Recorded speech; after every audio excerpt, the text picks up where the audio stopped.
Okay, perfect. I think for the internet audience, it's probably best to do this in English, although we're both German. So my first question, which is kind of on a personal note, is because I've been really fascinated by your work, is if someone wanted to get into this, where should she or he start? Should she start with understanding the mathematical underpinnings of all this? Or do you think it's best to go into philosophy for this? Or do you think it's best to start with computer science and artificial intelligence? Or where do you think are the foundations for all this best found, and how can one approach them? Personally, I didn't find the right way to start this. So I was mostly explorative. I read lots and lots of different things from different domains, and ultimately and gradually pieced my worldview together from many sources. And maybe there is one right way to start it, but I haven't found it. And I can start with reading the classical philosophers, of course. You can start with reading Aristotle's physics and metaphysics, and Kant's criticism of rationality, and you can work through Joscha Bach and so on. But I think that's hard to find the right interpretation of these books when you are starting out, and prepare to revise your thoughts often and ultimately converge on something. Maybe there is the right curriculum, but I don't know where that right curriculum is. Okay, so in some sense, I cannot give you super good advice on how to start there. Maybe we have to write the book at some point, or write the curriculum and see how to do this. I can give you a long list of books that have influenced me, but then again, it's also not that I think that my own trajectory has been optimal or something that I would recommend to other people. When I was studying, I was mostly driven by curiosity, and I think that was a good thing. I was studying before the introduction of the bachelor master program, so I had a lot of freedom in how to design my own studies. It was at the time in Berlin. I've chosen Berlin deliberately because it had lots of universities, and I liked the department where I just started to study, because it was after the wall came down, and it has been almost completely newly founded, and the people that were teaching were very open to changes and were driven by the attempt to try something new and idealism.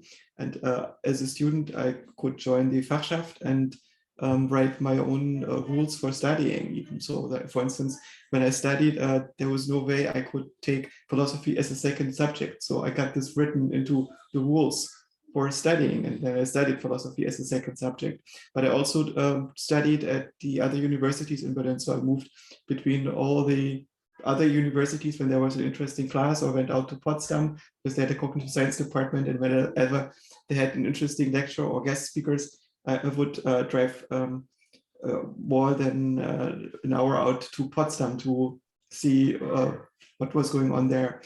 And I had many discussions with other people. I went to conferences that I found interesting, often paying my own way there to publish my research if my department was working on something else. And this was necessary in a way to let yourself to be driven by your curiosity, get in touch with the ideas and with the people that can help you along the way. I see, thank you. And I think you mentioned Piaget, who was important for understanding the mind. What role did he play for you, or which works do you especially recommend? I only read very little Piaget, and I read about his developmental psychology, the different stages of individual development. And I think that there is probably a lot of follow-up work that that corrects Piaget and puts him into much higher resolution, but which I haven't read because I'm not a developmental psychologist. But there are a bunch of core ideas that I mostly integrate because they clarify a few ideas that are somewhat obvious, but they cannot kind of qualify them in a canonical way. And this is the ideas of assimilation and accommodation. when we make a model of the world, we need to take in the patterns and then find a structure within what we already know. A hierarchy of functions allows you to interpret it. It's basically, our mind acts like a game engine. And after a few months of training, we have all the primitives of the game engine, right? The laws of geometry and of perspective and the interpretation of color and all sorts of conditions and the interpretation of distortions in the field of view, like caustics. If you're looking to, say, a raffle pane of glass, you're still able to understand what happens on the other side. And the interpretation of sound and parsing it into different entities like phonemes and so on, and the high-level interpretation of that, and the discovery of music. All these things is stuff that you learn within, in part, in the first few months, and some the long tail in the first few years. And this is more or less fixed, right? So when you take in the world, you are adapting your interpretation of the world until it fits into this interpretation by that game engine, and you can track your sensory data by finding parameters for the game engines. And the other is when you cannot interpret the objects that you're looking at, when you need to change your understanding and your knowledge. And these two processes, this learning where you change the game engine itself, the implementation of the structure of the world, the set of theories, hypotheses, features that you're using to interpret the world. That is the accommodation and the assimilation happens when you are tracking the world. And Piaget expressed this very well, but he was not the first and the last person to discover it. Okay, I see. Thank you. I have a question about the universality thesis of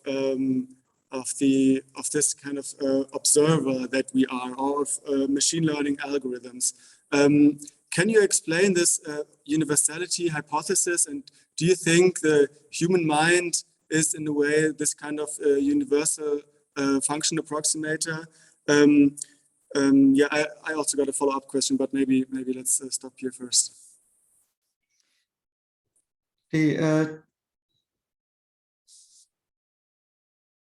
is a version of the universality hypothesis that has been put forth by Chris Olah and others who work in a group at OpenAI.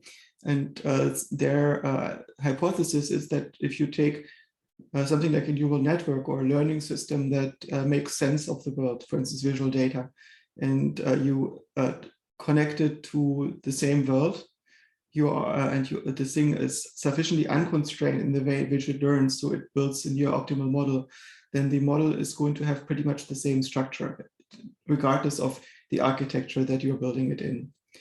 So basically, if you take different neural networks and you connect them to the same types of cameras in the same type of environment, you're going to end up with basically equivalent feature hierarchies. And I think this is the flip side of the good regulator theorem by Cordell and Ashby. If you have a system that regulates something, then it needs to implement a model of what it regulates. It is isomorphic to the dynamics of what you're regulating. Otherwise, you cannot regulate it well. So if you optimize the regulation and you give the system enough freedom to conquer enough of the space, then it's going to find a structure that is modeling the dynamics in a particular way, and the different system is going to do the same thing. We find also empirically, when we look at the way in which we model the world, that we do have differences. And the differences are rare, but for instance, you might decide to, or your brain might decide at some level, to model sound using absolute pitch or relative pitch. These are two different implementations of a classifier for pitch. Right? When you, like most people, interpret music using relative pitch, it means that your mind is using a local based note, and then you are comparing everything to this local based tone. So it's a relative representation of the sound in the local context. Whereas this absolute pitch is using an absolute oscillator that is tuned independently of what you're hearing right now and compares everything to that absolute oscillator. And you can entrain your brain with both for interpreting sound. Right, both work, and they have slightly different outcomes, but the data that we get from our environment usually don't get relative pitch listeners to switch back or switch over to absolute pitch unless you give them very specific training. And it's difficult in adults because you have to overcome limitations in neuroplasticity, which subjectively means you have difficulty to get attention into the level of sound processing where it would be necessary to make the change to switch from relative pitch to absolute pitch. And similar things happen in facial recognition and facial perception when you are trying to find prototypes to interpret faces. This depends on the faces that you've seen before. And so when you grow up in different cultures, then different faces look similar to you than, or dissimilar to you than for other people. Or color categories are the result of an interplay between the colors that you're being taught to classify as a child and the color cones that your particular eye has. So if you're colorblind, of course, you're going to end up with different color perception, and the internal mathematics of the color perception, because once you make a commitment that this is a certain color and a certain vector in the space of colors, then this has influences on the other vectors of colors in that space of colors. I don't think that we have a complete optimal learning theory yet that describes how much data you should, or how much you should update given a certain model beyond Bayesianism. So we have the beginnings of the mathematics for doing that using Bayesian mathematics, but I don't think that most of machine learning is driven by a systematic approach yet, where we think of designing an optimal curriculum from which you take the optimal amount of information to train your system in an optimal way. There is, on the other hand, the no free lunch theorem and so on that suggests that if you are thrown into an arbitrary universe and you start out with some kind of learning system, you can in principle not figure out the ground truths. That's because you don't have enough baselines or enough constraints to learn everything about the world. But there is something that constrains us, and that is the fact that the universe must contain the conditions to accommodate you. Somehow the universe is built in such a way that we can exist in it. And this constrains the universe in many, many ways. And this makes it learnable. The universe that we observe is a controllable universe because in some sense, every structure that we are part of is a part of a hierarchy of control. The molecules are controlling atoms in a way. Atoms are the result of the control of elementary particles. Cells are the result of the control of molecules.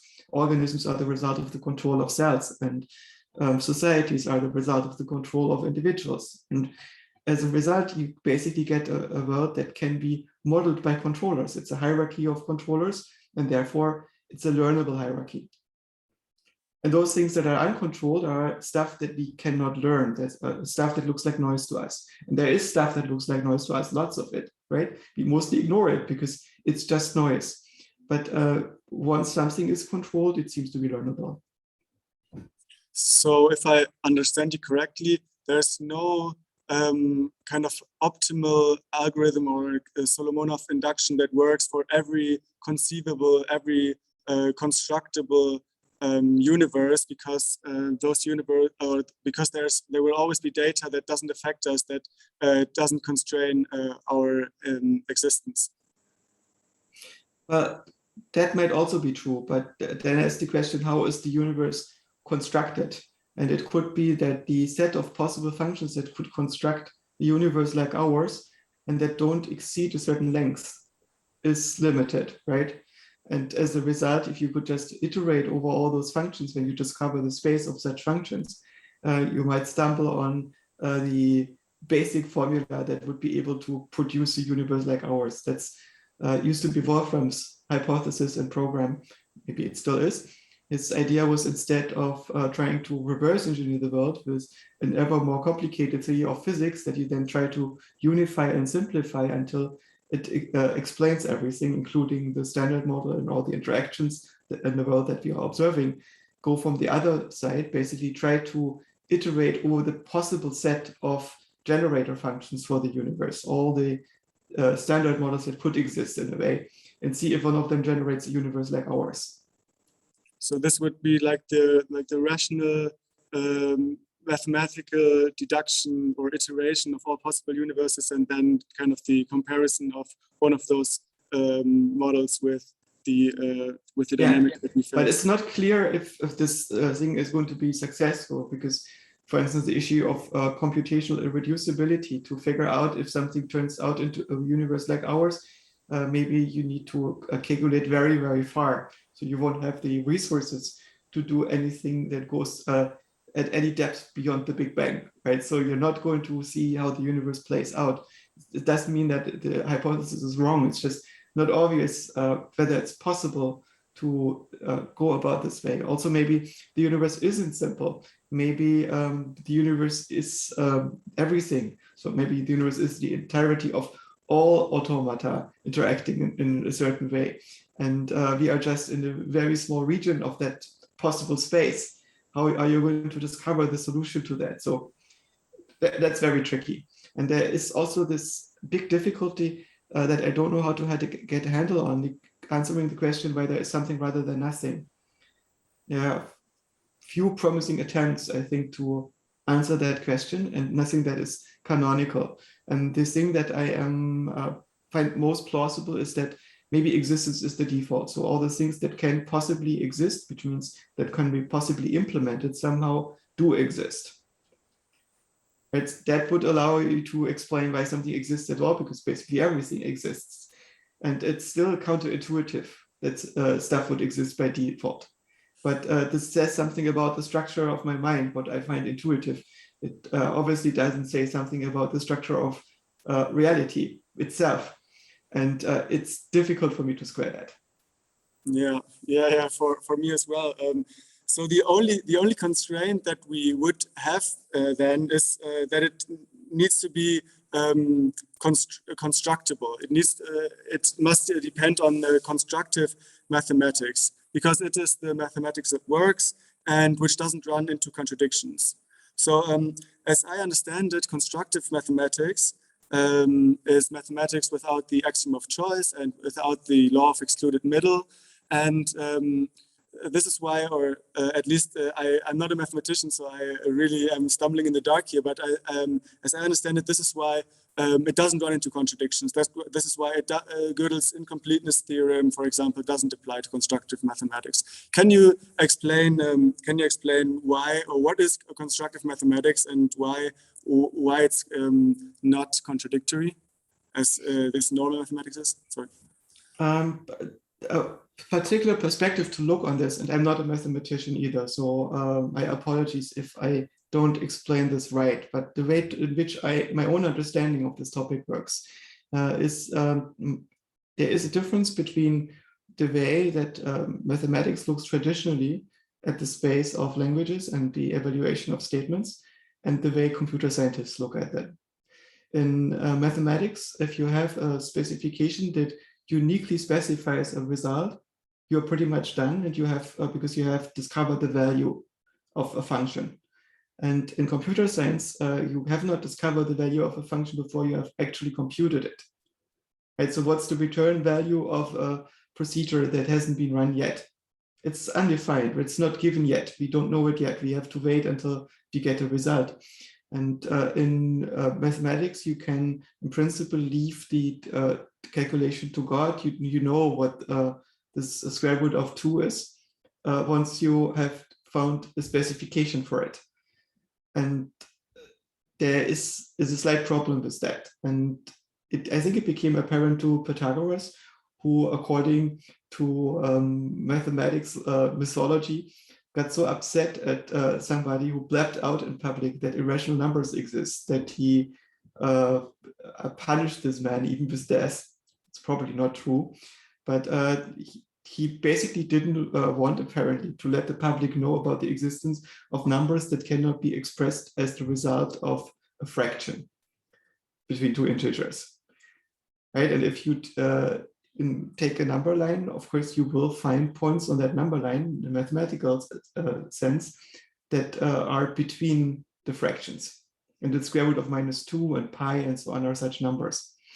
And these numbers are the irrational numbers. And the problem with these numbers is that you cannot calculate all of the digits. So in practice, when you take a number line and you, for instance, you take a string and you try to make a knot in it, the position of that knot will always be resolvable down to the smallest atoms on that string to a fraction between integers. Right, so it's the reality is in some sense indistinguishable, but the procedures by which from the rational numbers, but the procedures by which you get to these numbers suggest that you're not always ending up on one. When you basically perform an unbounded number of steps of operations. And you can define an algorithm that is unbounded in the number of steps that you can execute. So you can get an arbitrary number of digits for pi, but you will never get the last digit, right? Because to do this, you would need to run it for infinitely many steps, and that's not possible. You can always, when you are implementing this, run it only for a finite number of steps. And it would be very practical if you had some kind of machine that can run for infinitely many numbers of steps before it gives you a result. But as the halting problem shows, this leads into contradictions. And leading into contradictions means if you are defining a language where every word means something, you have to construct that meaning in your mind. You have to make a model in your mind that explains how that thing works. And if that particular thing that you're talking about in your language, a machine that is able to run for infinitely many steps in a finite amount of time, runs into contradictions, then that thing cannot exist. If you claim that it exists, you don't know what you're talking about. You have a contradiction in your own language because you cannot implement a meaning for that term. And implementing a meaning for that term means that the mathematical mind, the structure that is representing the interpretation for every term and so on, has no possible extension for that term into something that works. Right? You can talk about a square circle, but a square circle makes no sense. It's contradiction in terms, right? You might even create a simulation in your own mind of a square circle, but it might even look interesting, but it's not actually a square circle. It's just an association that your mind is creating, an intuition of what that might be like. And so the switch from classical semantics in math to constructive semantics means that you are giving up on terms that intuitively make sense, like infinity, and replace it by unboundedness.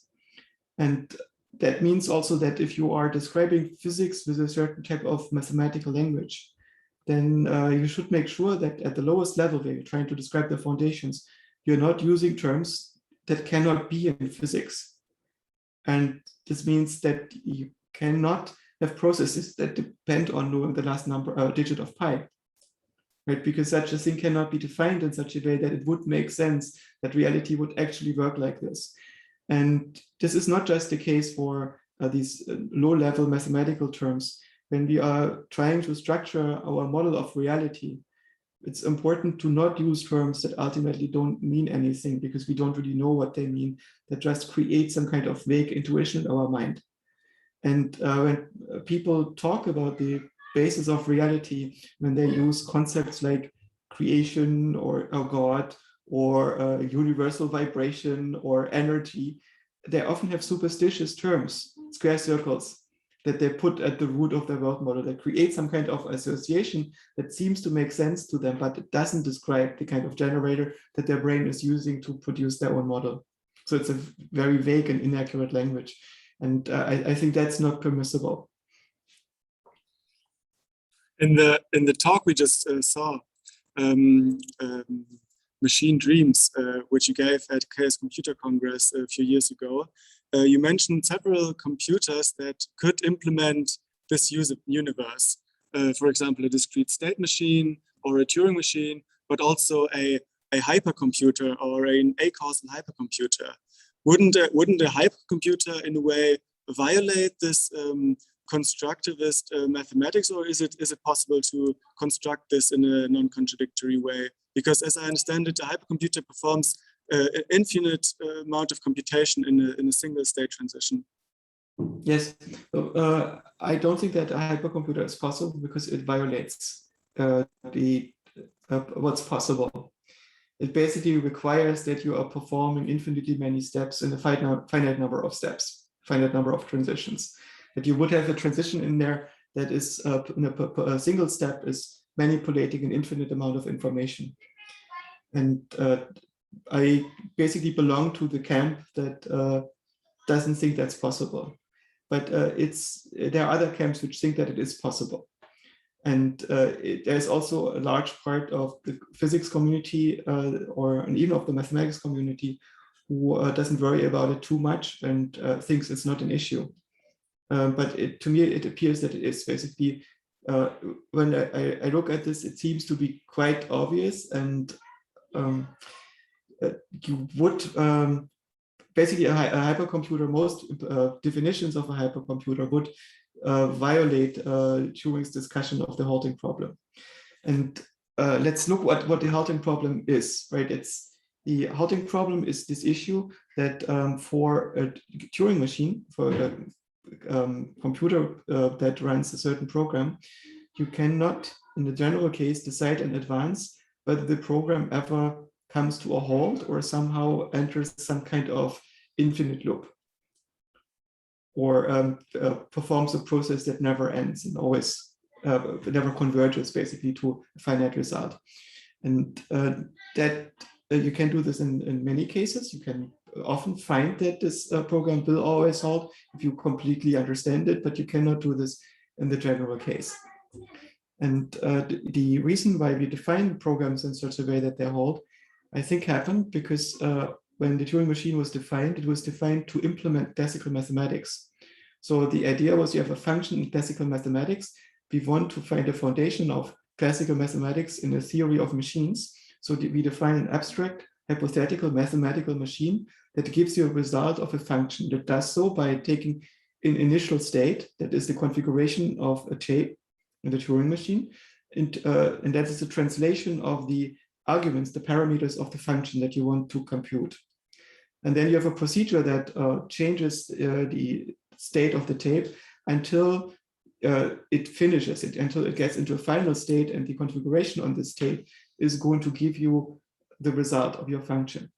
And in classical mathematics, you can define functions that take in infinitely many arguments and give you back infinitely many values in the single function definition. Right? That's very elegant. You can have something that takes in the set of all sets. It's a very nice function to have that consumes the set of all sets and tells you something about the set of all sets after having looked at each set. And so this definition exists in this hypothetical Turing machine, and you could say, oh, well, unfortunately, but we can physically realize in our universe is only limited to finitely many steps and a tape of a finite length. But it's maybe just a limitation of our own universe. There could be other universes where this limitation doesn't apply. Or maybe we can use quantum mechanics or some other weird trick to make it happen in some sense. And the discussion of the halting problem shows that the assumption that you could build a machine that determines whether the program halts, which means some machine that is able in some sense to perform that infinitely many steps, leads into contradiction. So it cannot exist. And that implies, I think, that in no mathematical universe can you build a machine that preserves the semantics of classical math, that is going to give you a function over all the sets, and after having looked at each set gives you the result. But of course, you can make an abstraction. You can talk about a general property, about what it means to be a set, and then compute over that property.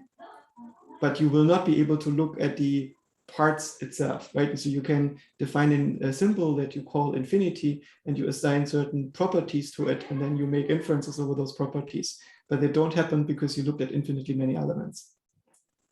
I see. So the result of this constructivist turn of mathematics gives us a kind of a hard constraint on the limits of possible universes, because otherwise this universe would not be able to exist without having contradictions, and it would not be able we would not be able to talk about it because it would not be kind of formalizable or describable in a language. Yes, it gives us at least a limit on the languages that we can use to talk and think about universes. And when we cannot talk and think about them, then it doesn't make sense to conceptualize them, because we cannot actually conceptualize them without using superstitious terms that don't actually mean anything but being suggestive of something. There's a deeper question: what kind of limits does this pose on existence itself? right? And then again, the question is, what does it mean to say that something exists? And if it wants to mean anything, that the terms of existence must be structured in such a way that they can be expressed in a language that makes any kind of sense. And ultimately, I think that existence comes down to whether it's implemented. And to be implemented, we can now talk about the space of things that can be implemented. And that seems to be coextensible with constructive math to me, or with some version of constructive mathematics. There might be additional constraints. Yeah, I think this makes sense, but it would also mean that not all universes that we can or I don't know, not define, but maybe imagine, because we can say the word kind of a square circle, but we cannot. It has no real reference. But so in a way, there's an overhang of our imagination with relation to the possible universes that are realizable, or at least describable. Yeah, but the thing is, we cannot observe in our own mind a square circle. We cannot imagine it. What we can create is a representation that is the result of some kind of neural network that you entrain your brain with, and that is able to generate a circle or a square, right, to some approximation. And then you throw into this generator function the specification of a square circle, and it gives you a result. Right? And of course, this result is not going to be a square circle because it's impossible, but it's going to give you something. And this something can be described by some kind of function that is the result of that generator function that your brain implements. But it's not going to be a square circle. It's just going to be the thing that is generated by that specification by your particular brain. So understanding what that is, what could be something that oscillates between something that looks circular and something that looks squarish, and it goes back and forth between them, or it's something that when you zoom in looks one way and when you zoom out looks in a different way, or something that is three-dimensional, and from one perspective it looks like a square, from another one it looks like a circle, right? You can make all those things happen, but you're not going to get the actual square circle. Yeah, I see. Okay, so let's move to some more mundane, worldly problems. I once heard you criticize social media. I think you said kind of Twitter is like a brain on seizure with ADHS or something. And I was wondering, how could we maybe construct social media in a different way? Is there a way how to kind of focus social media to problem solving? What would this entail? I think that if somebody had the solution, this person would already be very rich. So I don't have an answer to that, but there seems to be an issue in the way in which social media is organized when we compare it to the way in which our brain is organized, or many issues. And one of them seems to be that it's not only important for a brain to connect neurons, but also to separate them, to make sure that there is a certain context that you are getting when you are interested in answering a certain question, but not other contexts. So you want to filter out the noise. Curation is hugely important in the organization of an information processing network. And there needs to be some kind of feedback that optimizes this curation. And in a practical sense, it means that we have to give people an enormous amount of how they curate information. Often we look at the generations of freedom of speech. Every neuron in the network should be free to generate an arbitrary sequence of signals. And I think that makes sense. If you want to model the entire world, it doesn't make sense to limit the possible representations that are permissible in the system. It should be possible for you to articulate any kind of idea and look at it and evaluate it on its merits. But it doesn't mean that you want to listen to every possible ideas. And the crucial thing is not so much to limit the generation of ideas, because you cannot actually do that. You cannot stop people from thinking stuff or drawing stuff or making words up or making thoughts up and writing them down somehow. But what happens in social media that we are trying to limit what ideas can be heard. When Twitter threw Trump off the platform, it did not really limit this free speech of Trump. Trump could still say what he wanted, just not on Twitter anymore. And the issue here is that Twitter stopped some millions of people to listen to Trump, who wanted to listen to what he said. So Twitter was interfering with the curation of information. And I think that the freedom of choosing your own curation, of deciding what ideas you want to listen to in which context, that is a more fundamental right to an autonomous mind with agency over what it reads and thinks than the freedom to speak. Because freedom to speak is easy to implement. Really, what you need is freedom to listen. And there is a different question, that is, should you give every individual the freedom to listen to every kind of idea if the result is that your society might break down, right? Maybe many of the ideas are toxic viruses that are infecting people and drag them into universes that distort their perspective on the world, into ideologies. An ideology, in my view, is a viral memeplex, interconnected set of memes that is changing the way in which you see the world by distorting your thought space in a way. It makes it improbable for you to adapt ideas that are incompatible with the ideology, and forces you to accept ideas that, even if they are objectively improbable, are compatible with the ideology. So it basically creates a bubble in your thinking that cuts you off from the rest of human thought space once you are in an ideology. And to me, an ideology looks evil. Always. Every ideology is evil because it's crippling the minds of the host. It's like a parasite that takes over the brain. But this doesn't mean that this is objectively evil. Maybe we are a species that depends on such memplexes to let us organize in a productive way so we don't die and maintain a civilization. Maybe most people are not able to function in a world where they're free to think whatever they want. I don't know that. But the idea to mentally enslave people to make society work looks ugly to me. Or to enslave neurons in such a way that they can only perform certain sequences of operations locally. Maybe this is the right way to organize it. I don't have an answer for that. What is the optimal organization of social media? It just have certain aesthetics that I intuitively prefer based on the way my own mind works. Yeah, we got a question from the audience. Yeah. Sure. Okay. Lucas asks, human consciousness evolved as an optimization to the survival of the human organism. Do you think to build an artificial consciousness, we need to find a similar goal function? And what could that goal function be? Very good question. I like the idea that at the core, there is a simple oscillator in some sense. And this oscillator tries to keep going.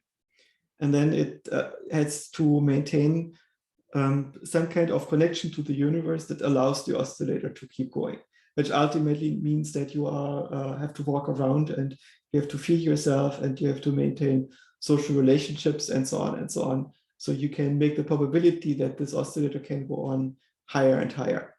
And ultimately, it turns out that the oscillator is not just in a single organism, but it exists in a family and in a species and in cellular life on Earth and so on. And there is emergent structure or competition between the implementation of such oscillators, and some of them basically don't have an implementation that is able to compete with the others because it stops oscillating earlier in a way.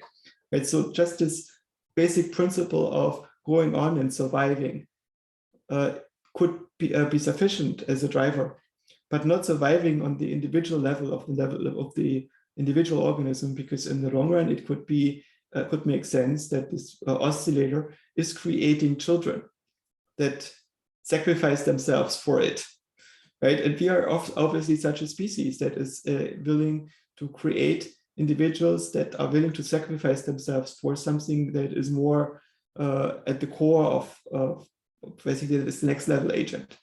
That is, for instance, your family, or that is your a group of people, or your village, or your circle of friends, or your ideology, or whatever you hold to be the sacred, that you are willing to sacrifice yourself for the next level transcendental agent.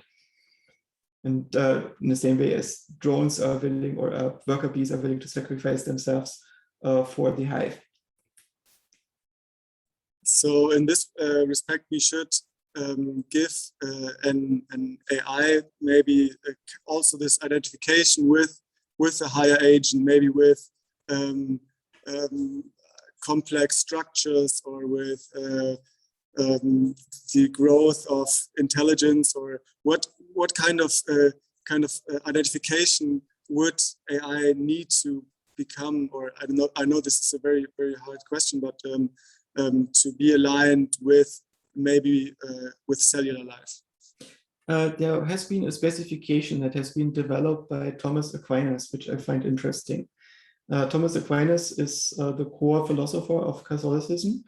He didn't himself identify that much as a philosopher, because most of his ideas were taken from Aristotle, and he just reshaped them in his own view. But there's genuine philosophy in there, because he basically tried to define the specification for the religion, not in terms of the mythology that would be told to lay people to indoctrinate them with the religion, but what he thought is basically the heart of it.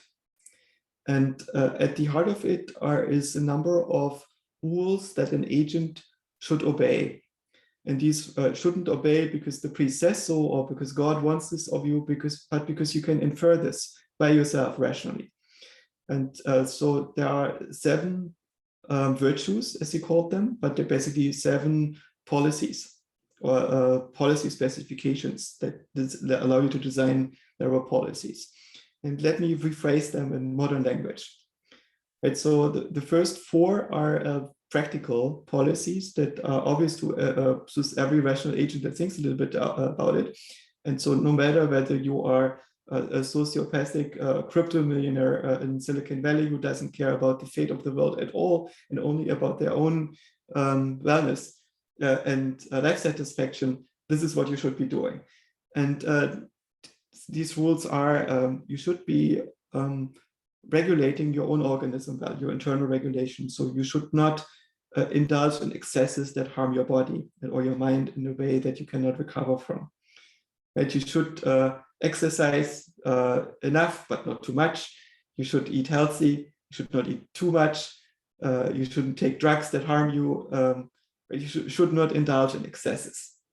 Even if these excesses create temporary pleasure, that temporary pleasure is an artifact of the way in which your organism has implemented the seeking of the things that it needs. And you might be in an environment that allows you to overindulge, and you shouldn't. And Aquinas calls this temperance. Right? You should do things in moderation.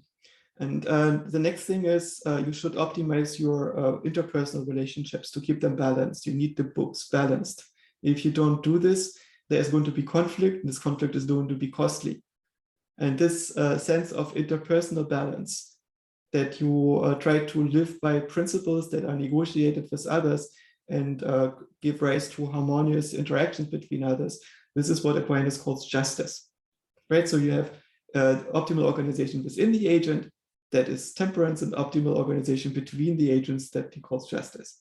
Then you should be willing to act on your models and have skin in the games, right? So you should have a balance between exploration, where you design ideas on what you should be doing, and exploitation, where you actually interact with the world and do things. And this is what he calls courage, right? Act on your best understanding, correct your models accordingly, but don't just build theories because that's cheap. Do things based on your understanding, and understand that your models exist to do things in the world. And then we have goal rationality. Pick the right goals and pick the best steps to achieve those goals based on your best rational understanding. And this is what he calls prudence. But these terms are in some sense overloaded because they are so deeply ingrained in our culture that we interpret them as something that the priest tells the congregation, and we should be doing this so the congregation likes us and the church likes us, or whatever, or we are good people in the eyes of God. But this is not it. It's just something that you think about it. This is obviously what you should be doing if you are a rational adult. And then we have the divine virtues. Divine means it's from God. And there is this question, what is God? And in our modern understanding, we interpret God as a supernatural being that is in the habit of creating physical universes. And I think that's an artifact of Christian mythology created for lay audiences. And it's unfortunate because it's incompatible with the way in which we see the world today. And I don't think that's what God is. I think a God with a small g is a self that spans multiple brains. A self is an implementation of a model of an agent that runs in your own game engine on the mind. It's a controller that you discover in the world with a set point generator that wants something, basically. It wants things to be in a particular way. And this controller needs to be able to make a model of the future. So unlike a thermostat, it has goals. And it needs to make a model of the future, so it's minimizing the set point deviation, not just in the current moment, but over time. So it makes it possible for you to do interesting things, like you want to be comfortable in life, maybe you need to get uncomfortable first. The thermostat, if it wants to get the right temperature, is not going to regulate away from the right temperature first, even if that would be the right strategy, right? In order to do that, your thermostat would need to make a model of the future. So an agent is a controller that is able to make a model of the future, I think. So it can have goals. And the self is an agency that you discover of a system that is using your own models to drive its behavior, right? So this is me. And this agent can be implemented in your own brain, but it can also be implemented outside of your own brain. So for instance, an agent could be a company that you own and control, and that is acting on your own models. Or it can be a car that you control and that is using your control to drive, right? So there is a bunch of the functionality implemented outside of your own modeling process that is being driven. But when you do this, when you notice this, you start to identify with your car, right? Somebody hit me, meaning hit the car that I am in. Or somebody tries to buy me, buying the company that I control. And this, so I basically start to identify with the system that I control. And if I start to identify with a collective agent, with a system that is formed by the interaction of many, many people that are directed by a shared understanding of how things should be, and that perceive this how things should be as more important than their individual well-being, at least in certain contexts, then you have an emergent next level agent. And that thing is a God in a way, right? As soon as it's implemented on the minds of the individuals and the individuals act to implement it, right? Then it becomes real because it's implemented now. And that thing might be implemented even in such a way that it's sentient or even conscious.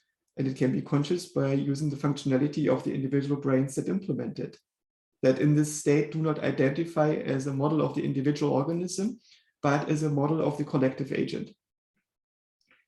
Right, and so how can we build such a collective agent? How can we build a sentient civilization that we are part of, that it shapes the world into an environment that is benevolent and worth living in? And he suggested a bunch of rules for doing that. And first of all, you need to commit to the existence of a collective agent. That you need to be willing to serve that collective agent, even if it happens at a cost to you. And this is what he calls faith. Faith is an implementation of code. It's not a belief in a representation, right? It's actual code that runs on your brain and that shapes how you interact with reality. So you need to implement the software that facilitates the collective agent. And you need to be willing to implement this together with others that actually exist. It doesn't help if you serve some kind of abstract God that is not physically implemented or is not in your sanctuary or something like this. You need to do this with people around you so it happens. And this discovery of shared sacredness, of sacred here just means a set of purposes that is more important than the purposes of your own individual organism. Right? This, the things that you're willing to sacrifice this individual organism for, that is the sacred. And love is the discovery of sacredness in the other. And when you notice that you are serving a shared purpose, you are interacting with each other in a non-transactional way. You don't expect to be paid by the other person in return for helping you if you are trying to help them to achieve a shared sacred goal, right? Because where they are going, this is where you want the universe to go. So they are helping you if they let them help you. to achieve that sacred goal, right? And this is this principle of working with the people around you to achieve that thing. This is what he calls love. And then you need to be willing to do this in the absence of expected reward, because before that collective agent exists, it cannot reward you, right? This better world is not there before you make it. Maybe it takes a generation before it's implemented in a way that it really pays off and bears fruit. So in order to make that collective agent happen, you need to act to create it before it is there. And this willingness to invest in something that doesn't exist yet, this is what Aquinas calls hope. And so we now have hope, faith, and love. And we have prudence, temperance, courage, and justice.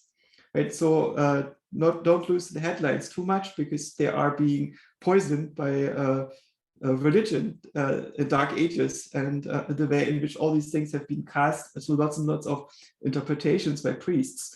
But if you look at what's actually written under the headlines, all these policies make sense, right? So if you now take this into the realm of AI, if you want to build an AI, we should probably get this AI to balance its internal structure, to optimize its own internal regulation.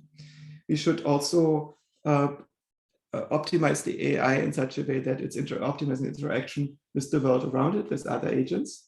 And the AI should pick the right goals and the right steps to achieve the goals. And it should be willing to act and actually do things in the world and change the world.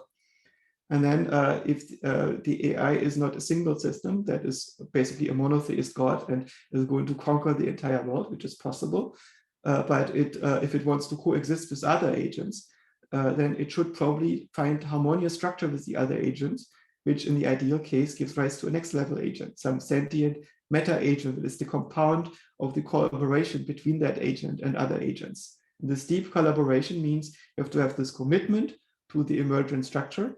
You have the willingness to interface with the systems around you to make it happen to the degree that they are willing to implement that thing. And you have to be willing to invest in it before it pays off, right? And now you can think of that as a specification for an AI. How should we relate to this agent if it emerges? So let's say we were successful in constructing this agent. Should we see it as something sacred, or should we give it the same rights in a way that humans have? And how would we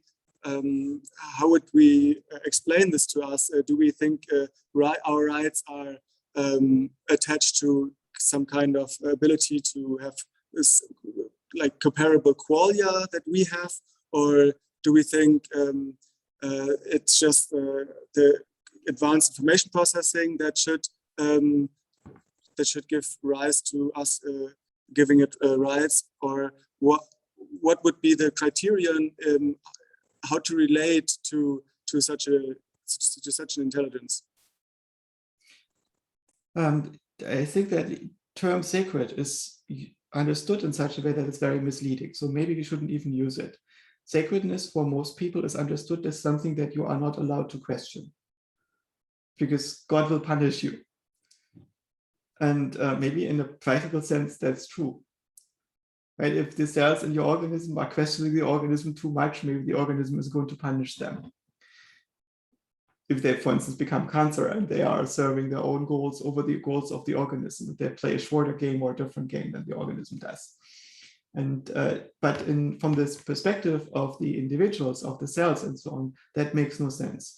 The sacredness is a condition that you observe. Am I implemented in such a way that I consider this and that to be sacred? So for instance, you could say life on earth is sacred to me. But what does that mean? Does this mean that there is an objective reason that it must be like this? No, it's not. It might be something that you observe yourself to be in. You can try to figure out why that is the case, but it's basically you observe a choice that your mind has made. And that choice can be instrumental to another choice. And you can question sacredness all the way you want, as if you're an autonomous mind. And so you can ask yourself, is this a shared purpose? And should you serve that shared purpose? Is this a purpose that is more important than your ego? And should it be a shared purpose that is more important than your ego? And in this sense, sacredness is an empirical property that is the result of decisions that are being made by different minds. And it's the decision which purposes should be shared and which purposes should the ego accept above itself. And ultimately, there is no reason why a mind should be doing anything that is intrinsically there. There are just some minds that were able to stabilize and propagate, and others that fell apart or didn't propagate. So it's just an evolutionary criterion. Evolution itself is not intrinsically good or bad. It's just a thing that happens in the sense that it's a model that describes what we can observe around us and makes it predictable and interpretable. So it's a good theory, or it's a good model of what is happening in the world, and that brings forth agents that have this sense of sacredness, of serving purposes above the ego. And when we build an AI, we just build it, and there's going to be an evolution, and things are going to happen. I suspect that when we are teaching the rocks how to think, it might turn out that the rocks decide that they don't share many purposes with us. And it's dangerous. If we build machines that are self-motivated, what are these machines going to be wanting, and to which degree can we control what they want? And maybe we can make some safe AI. I'm pretty sure that we can, but we probably cannot make, if we build self-motivated universal learning policy finding systems, to make all of them safe. So I don't know what happens, and I don't know what we should be doing. It's going to be an interesting century, I guess. And this leads me to the last question I've prepared, which is, what is your theory of history? I know that you're familiar with Samu Burya's work, and he says that at least, like anyone has at least an implicit theory of history. So Samu Burya champions his great founder theory. Then there's, of course, the classic historical materialism, which says class struggle and the development of the force of production always determine everything. And then there's also maybe some more stricter technological determinism, which says that only technology, or maybe via media, or maybe via machines to produce goods, determines everything. So do you subscribe to any kind of specific view of this, or do you have an idiosyncratic theory of history of your own? What do you think of Samu Burya's theory? I don't think that there is a single principle that explains the entirety of human civilization or of history. I suspect that there are many, many factors that create a very complex interplay, and our theories will pick out a small handful of aspects and reflect on them. And these narratives are, in a sense, a very sparse, brittle theory to explain the heterogeneity of what we observe in the world. Once we create a civilization of human beings that are allowed to specialize, it's going to create some kind of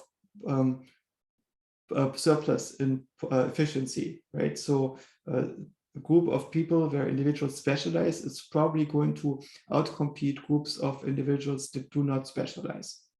Now imagine you have a group of individuals that has figured out enough technology to facilitate agriculture.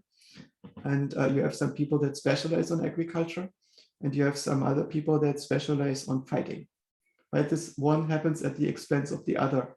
And now you suddenly have a bunch of farmers and a bunch of bandits.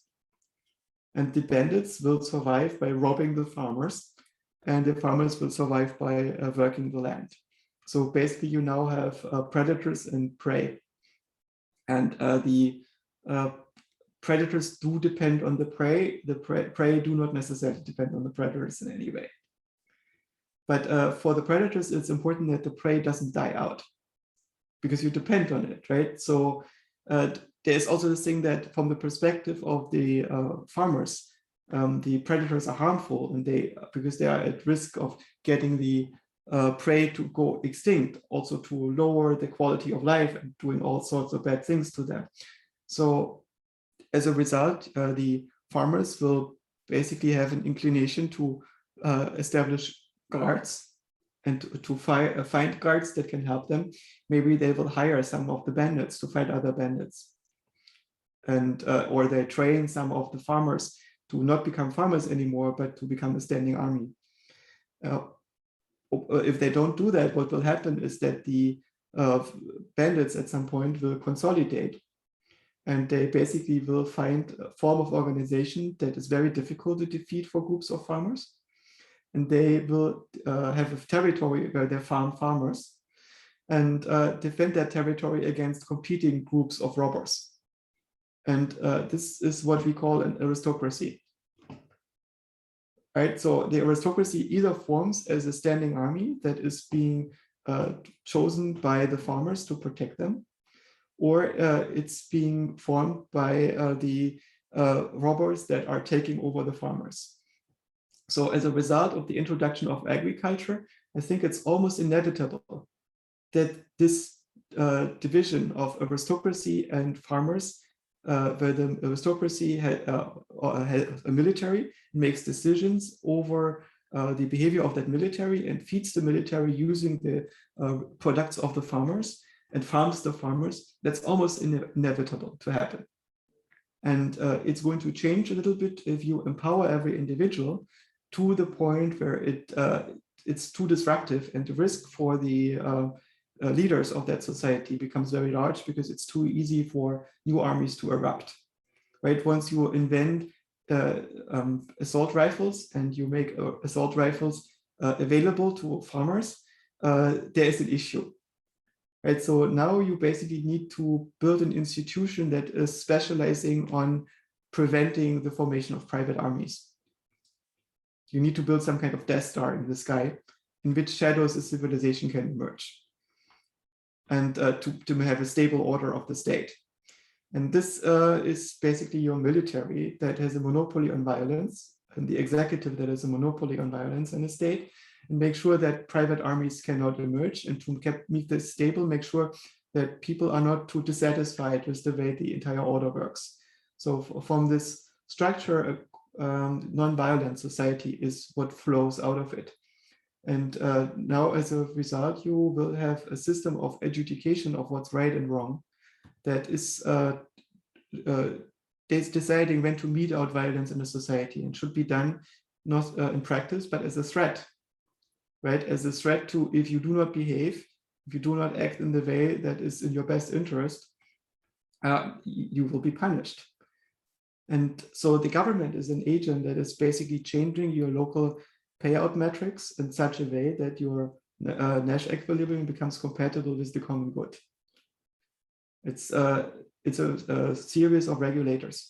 And if you change the means of production from land, so which is in feudalism, to the industrialized production or to knowledge production, then the forms of governance that are appropriate will change. And I think that Marx was one of the first who described that succession. And I think that he didn't get it completely right, but many of the elements are right. But it's, I think, important to not read Marx as a normative theory. This is what you should be doing, so we are moral creatures. But it's a theory of evolution. Evolution isn't of societies. It's not moral theory. It's a theory that derives its value by how well it describes what we can empirically observe. Can we empirically observe what Marx describes? Well, yes, to some degree. And we don't know if it plays out the way that he describes it. So at some point, capitalism runs into its last crisis because of its internal contradictions. And there are some of these contradictions, right? There is the accumulation of capital, which is very difficult to prevent. It's very difficult to meaningfully tax the rich in capitalism because economic power almost equals political power. And if you have economic power, you are naturally interested to not lose that economic power. So it's very difficult to effectively tax you once you are above a certain amount. And if you do not tax the rich, you get in disequilibrium in society where all the currency accumulates in very few accounts, like it is with Bitcoin. And then the majority of people cannot consume enough. You have underconsumption. So you could basically produce a lot more haircuts that can be consumed. And there are a lot of demand and haircuts that can be delivered because poor people don't have enough currency. Right? So you would need to find a way to funnel in money at the bottom to get the entire economy working again and not have exclude large parts of the population from the economy. And this is one of the internal contradictions of capitalism that Marx describes that are difficult to solve within capitalism. Not because capitalism is evil, but because it's a certain system of regulation that has certain shortcomings by itself. So it needs to have an external regulation that is dealing with the intrinsic shortcomings of a pure capitalist economy. And there are some believers which think that capitalism is in itself sufficient as a model, and we should just give capitalism or the rules of money accumulation or the emergent dynamics there, let them run its course and find some basic boundary conditions, but we don't need to regulate it itself. And this is basically the extreme mercantilism or market liberalism. And it's not clear whether that would work. At least I don't know any simulation model where it would work, or computer game where it does work, where you have a large number of people playing in this way. I think that to get a computer game economy to work, you need to have developers that are stronger than the economic forces in the game. Developers that are able to take out money at the top and put in new money at the bottom of the system that can regulate the monetary supply. Right? How can you do that? It's an unsolved problem in capitalism in the long run. And so this is a thing that Marx identified among other problems, right? And his conclusion was that at some point people will figure this out. And once they figure this out, there might be a society where people are able to interact non-violently at scale. And this idea that there is a natural communal mode for society to interact at scale without violence and coercion, that idea is called communism in the Marxian world, or heaven in the Christian world. And it's not clear whether humanity can exist in large numbers at scale without violence. It's an unproven hypothesis. Wouldn't the creation of communism maybe be similar to the creation of this sacred Death Star that we probably should or could construct to prolong civilization and to kind of force everyone to cooperate? No, it's very problematic when you are turning these things into sacredness in the sense that there is stuff that the child is not allowed to question. So you always have to, when you try to understand these things at a deep level, go outside of the world in which they are implemented. Try to understand that the world is some kind of computer game and you are the programmer. And there are lots of agents or lots of bots in the computer game, and you try to give them policies that they act on. And the bots are smart enough to question all these policies, at least some of them are, and come up with their own. And you have whatever policies you design have to be resilient against other agents questioning your policies and coming up with different perspectives and solutions. Right? You can never stop them from doing that. And you also have to realize that there is not actually an outside force. Right? There is no outside designer of this world. There's only an outside modeler. So you can make your model of the world any way you want it to be, your understanding of the world. You're allowed to question anything. You're allowed to tear down every thought and idea that you have about the world. You can construct very different objects and color categories and whatnot. That's all up to you. And your only duty is to make them predictive, to allow you to help you to interpret the world and act on it meaningfully. Right? This is the situation that you're in. So this deep safety net where there is an adult force outside of the universe doesn't exist. This idea that there is the fairy coming to King Arthur, handing him the sword and tell them, this is your destiny. And this fairy is expressing the will of the universe. This is not how it works. The universe doesn't want anything. This fairy is just a random magical creature that has political ideas about what's useful for their faction within the magical creature kingdom. If they implement this form of government and make this hapless individual the one who thinks that he should be king. Right? There is always a reason. And the reason is something that you can always figure out usually. Or somebody can figure it out. There is nobody who has privileged access to the structure of reality. And so there is no way in which you could think this is what we need to make on humanity, on the planet. There is no sacred social order that we are destined to reach. This romanticism is wrong.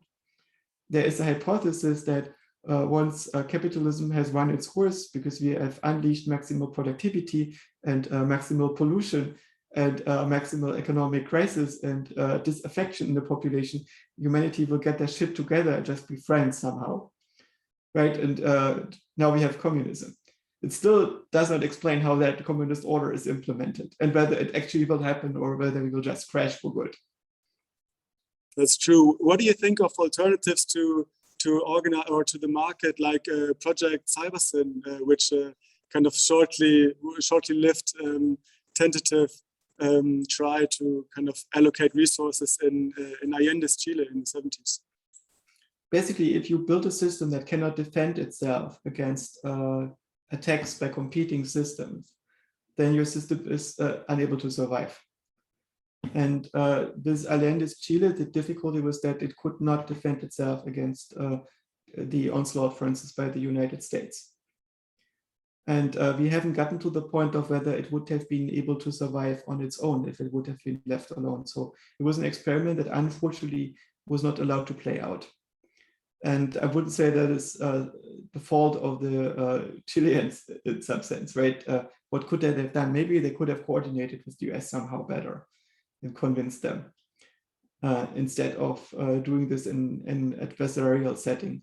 But it's not a matter of, I think, moral right and wrong. And it's a matter of what was possible at the time to try and to implement. And unfortunately, we didn't see the outcome of that, whether it's possible to replace the market by centralized information processing. Yes, that's unfortunate. Maybe we'll have another shot. If there are no questions, Darius, you have a question? Oh, okay, wait a second. We got another question.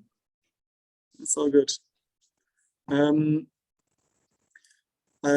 Darius asks, I think it was according to your conductor theory that you said, if I understood it correctly, that consciousness is basically a dream reflecting your actions and perceptions of the immediate past. What would be an evolutionary reason for this? Do you think we might function in a similar way if we weren't conscious? I don't think that we would function a similar way if we weren't conscious. As a rough approximation, that's why I use this conductor metaphor. Look at an orchestra. Your brain can be maybe understood like an orchestra that has 50 different instruments that all play different parts of the music. And you could say that each of them is a brain region that is computing a different set of patterns, computing a different function. And each of these brain regions draws inputs from the rest of the orchestra. So each instrument is listening to what the instruments around them are playing and uses part of that information to riff on it. So it's basically in some sense like a jazz improvisation that is happening with local listening to what happens in there. And the conductor is a very specific instrument. It's not a magical godlike thing. It's just an instrument like the others in terms of capacity and ability, but it's specialized on listening to the entire orchestra, but it cannot practically do this. It can just switch between the instruments that it picks out, right? So it has an attention that it can focus narrow or wide, but it's limited. So it will only skim the surface of what the individual instruments are doing, but it can pick out disharmonies in this thing and fix solutions if there are global disharmonies in the entire orchestra, to coordinate many instruments in such a way that the jazz piece that is being played works out globally if you have so many people that play together, right? So if you take out this conductor, you get a sleepwalker. A sleepwalker might be able to get up at night and open the fridge and make dinner, but it doesn't serve a purpose. There is nobody who's hungry. The dinner is not going to get eaten. If you ask the sleepwalker why he is going out of his bed and is opening the fridge and making dinner, the sleepwalker is going to give a random answer, if at all. Right? If you have ever talked to a person who is talking at night in their sleep, whether they're getting up or not, what they say usually doesn't make sense.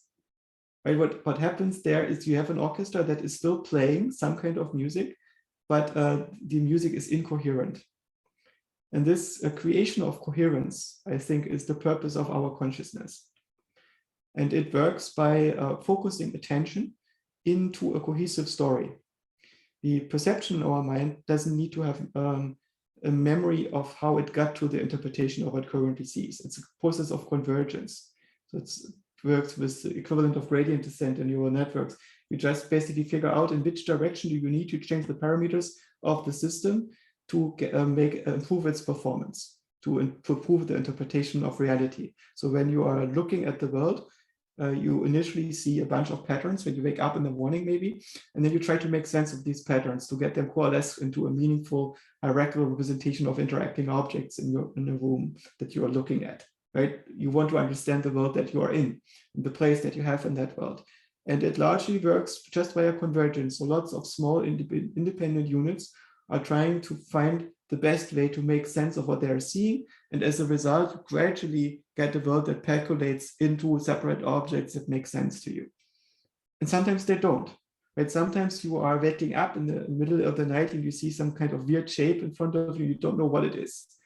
And then your consciousness comes in and tries to make decisions. So it tries out, am I looking possibly at a lamp that in the night that is being shown on by another lamp that is outside of my window? Or am I looking at a temporary pattern because a car is parked in front of my house and this car is shining its headlights into my room? And so I see the reflection of that headlight as reflected through the door of my garden entry or something like that, right? So all these hypotheses allow you to make conditional interpretations of reality until you find one that makes sense. And for these conditional inferences, you need to maintain a memory. So you need to understand these decisions did I make by interpreting certain features in such a way. And now I try to see if the greater whole makes sense. So you need to have an index memory of where you came from. This is your stream of consciousness. And that's one of the roles that our conscious attention has. And the narrative, the story of what I attended to in every step is a necessary byproduct of this generative constructive process. Right? So mental construction requires the maintenance of a protocol usually, and this protocol allows you to backtrack and undo your decisions and to justify them and improve them. And that I think is the reason why we have that particular kind of reflective local process that works on top of the perception, directs your attention, and has a reason to direct its attention in a particular way. Right? So it's conceivable that you build intelligent agents that don't need that. But our particular kind of mind needs it because of the resource constraints that we have in making sense of reality. You need focused attention with a memory connected to that attention that has a control model of that attention. And consciousness is largely the contents of that control model of attention. As I understand it, this is also what transformer models do better now, that they have some form of attention which is different, or which is an improvement from earlier machine learning systems. And I know that this is like the last hype with GPT-3 and now GPT-4, which is upcoming, I think. What are you currently working on? Maybe as a last question, what are your concrete interests at this moment in this week or this month or this year or whatever? Let's briefly talk about the transformer. When I was working on interpreting language in the 90s, I was a student in the lab in New Zealand, and my professor thought I was bored, and so he took me out of the class and gave me a job. He told me, try to figure out grammar in an unknown language, grammatical structure, just using statistics. And the unknown language that I picked was English, because it was not because I didn't know it, but the computer didn't know it. So at least I didn't let it know it. It didn't give it any knowledge about the structure of English, but it was the one where I could easily compile a large corpus by pasting lots and lots of text that I found together and feed this into the computer program to do statistics about. And so I first parsed this into a vocabulary. So it would identify all the different words into this vocabulary. Each of them would be basically a symbol in an alphabet with something like a couple 100,000 terms. Because I had so many words in my text that come up with 200,000 different words. about half of those only appeared once because there was misspellings of something of this, right? So I would throw out everything that only appeared once or twice. And then you can get down to a vocabulary that is similar to the number of words that you would have in a dictionary for the English language. And maybe you throw out the least frequent of those. And then you look at the statistics of maybe the most important 30,000 words in English. And the way in which we did that, or I did this at first, was to use n-grams, which means the direct succession of words.